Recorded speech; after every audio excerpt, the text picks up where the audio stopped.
Je suis médecin depuis 30 ans. Je m'intéresse à la souffrance humaine sous toutes ses formes, psychiques, physiques. J'essaie de la comprendre, de l'écouter, d'écouter ce qu'elle a à nous dire, à nous apprendre, et j'essaie surtout de la soulager. Alors j'ai écrit un livre qui s'appelle « On est foutu, on pense trop », dans lequel il y a un petit personnage qui s'appelle Pensouillard le hamster. Pensouillard, c'est cette petite bête qui court sans arrêt dans notre tête, dans sa roue. Et j'ai utilisé cette métaphore pour illustrer l'espèce de tapage diurne et nocturne, un tas de phrases « Pourquoi est-ce à moi que ça arrive ?» ou « Pourquoi n'est-ce jamais à moi que ça arrive ?»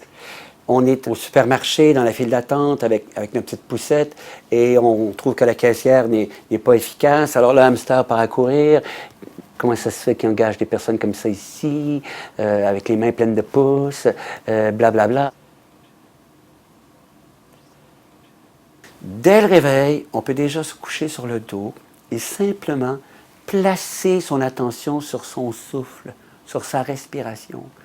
Comme l'attention ne peut pas être à deux endroits en même temps, si elle est sur le souffle, elle ne peut plus être accaparée par le hamster. Quand on débranche la roulette, la souffrance s'apaise et l'attention est disponible pour profiter à nouveau du spectacle de la vie. Le livre a remporté un immense succès au Québec et ça a comme créé une espèce de mouvement. Et il y a plein de personnes qui sont mises à m'écrire des courriels. Merci d'avoir écrit ce livre pour mes enfants, pour moi, pour la relation avec mon mari, mes parents.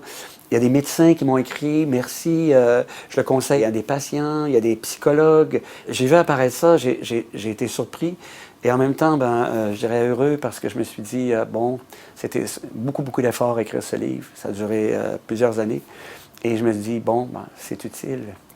Si ça peut être utile ici aussi, vraiment, on est très contents.